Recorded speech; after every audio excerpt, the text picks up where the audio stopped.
नमस्कार, आचरण के साथ मैं हूं टीएन मनीष, हाजिर हूं आज का मुद्दा लेकर। अगले साल अप्रैल मई तक पश्चिम बंगाल में विधानसभा चुनाव संभावित है, लेकिन तृणमूल कांग्रेस नेता ममता बनर्जी शहीद दिवस पर चुनावी शंखनाद कर रही है।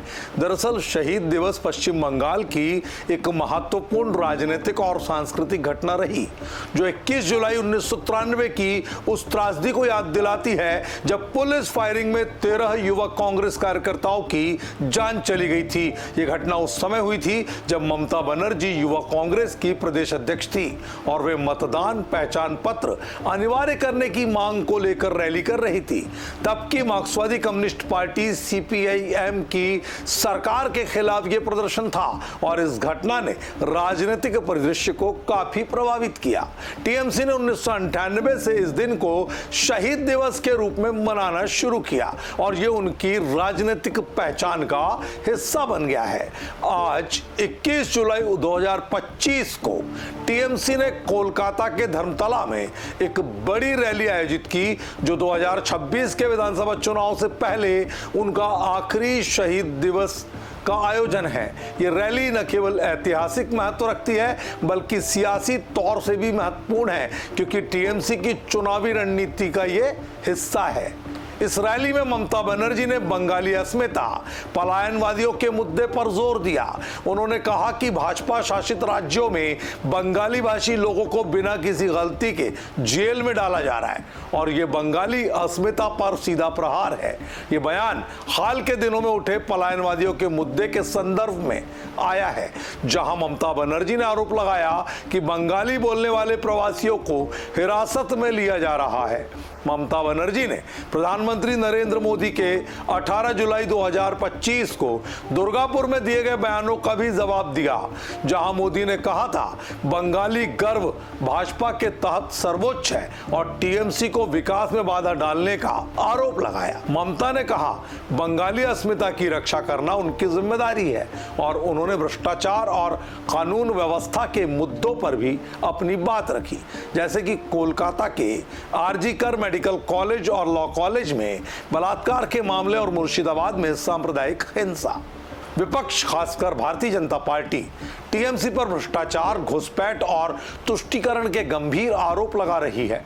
भाजपा का कहना है कि उनके पास ममता बनर्जी जैसा मजबूत चेहरा नहीं है, लेकिन वे अपने संगठन और जनता के समर्थन पर पूरा भरोसा कर रहे हैं। इसके अलावा संगठन में अंतर और बाहरी छवि भी उनकी चुनौतियां हैं। विपक्षी नेता शुवेंदु अधिकारी ने 21 जुलाई 25 को सिलीगुड़ी में एक विरोध मार्च का नेतृत्व किया, जो टीएमसी की रैली के खिलाफ एक काउंटर मूवमेंट के तौर पर सियासी हलकों में देखा जा रहा है। रैली के लिए सुरक्षा व्यवस्था पुख्ता की गई है और कोलकाता में कई स्कूलों को बंद रखा गया है, जैसे लोरेटो हाउस, लोरेटो कॉन्वेंट, एंटली और Saint James school. Mamata Banerjee ने रैली से पहले धर्मतला में तैयारियों का जायजा लिया था। ये रैली 1 बजे के आसपास शुरू हुई।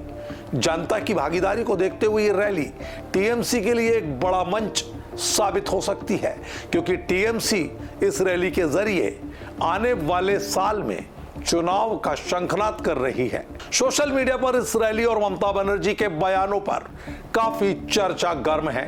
20 जुलाई 2025 को कई पोस्ट में ममता की तैयारी और उनके बयानों की चर्चा थी।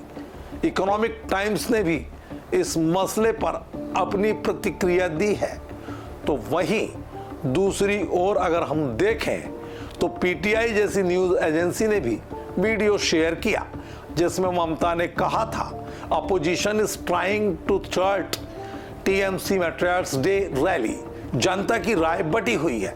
कुछ ने उनकी बातों का समर्थन किया, जबकि कुछ ने विपक्ष का पक्ष लिया, जिससे ये मुद्दा और भी संवेदनशील हो गया है। चुनौतियों की बात करें तो ममता के लिए भ्रष्टाचार का मुद्दा बड़ी चुनौती है। ममता के लिए संदेश खाली का मुद्दा बड़ी चुनौती है। ममता के लिए बंगाली अस्मिता पक्ष में जा रहा है। ममता के लिए गर्व की रक्षा पक्ष में जा रहा है। ममता के लिए पलायनवादियों का समर्थन पक्ष में जा रहा है। लेकिन भारतीय जनता पार्टी के नजरिए से देखें तो भारतीय जनता पार्टी टीएमसी के भ्रष्टाचार, ममता के भतीजे के भ्रष्टाचार पर जांच की मांग, घुसपैठ और तुष्टीकरण पर लगातार भारतीय जनता पार्टी हमलावर है। सामाजिक सौहार्द पर वो जोर दे रही है क्योंकि सामाजिक सौहार्द इससे बिगड़ रहा है। संगठन का चेहरा ममता के पास मजबूत है, लेकिन एक सर्वमान्य चेहरे की तलाश भारतीय जनता पार्टी को है जो बंगाल में सभी के लिए स्वीकार्य चेहरा बने। लेकिन पार्टी को उम्मीद है कि वो जिस तरह से टीएमसी के तमाम तरह के मुद्दों को उठा रही है जो जनता के लिए वाकई मुसीबत का सबब बने हैं, उन तमाम मुद्दों से भाजपा चुनावी वैतरणी पार करना चाहती है। बहरहाल इस रैली के जरिए टीएमसी ने अपने 2026 के विधानसभा चुनाव अभियान का शंखनाद तो कर दिया है, लेकिन यह देखना दिलचस्प होगा आने वाले महीनों में सियासी परिदृश्य कैसे बदलता है। बंगाली अस्मिता, पलायनवादियों के मुद्दे और भ्रष्टाचार जैसे संवेदनशील मुद्दों पर बहस जारी रहेगी। सोशल मीडिया पर जनता की राय भी भूमिका अदा करेगी। इस रैली के मूल आधार बंगाली अस्मिता, भाषा और प्रवासी बांग्ला भाषियों पर अत्याचार जैसे मुद्दे और राज्य में भारतीय जनता पार्टी के पास एक स्वीकार्य चेहरे का अभाव किस तरह सियासत को आगामी चुनावों में चुनौती देगा और मोदी शाह की जोड़ी किस रणनीति के साथ तृणमूल को सियासी तौर पर करारा जवाब देगी, ये देखना अभी बाकी है। आज के मुद्दे में इतना ही। मुझे दीजिए इजाजत। आप बने रहिए आचरण न्यूज के साथ। नमस्कार। देश दुनिया की सभी खबरें देखने के लिए जुड़े रहिए आचरण न्यूज से। आचरण न्यूज, हर कदम आपके साथ।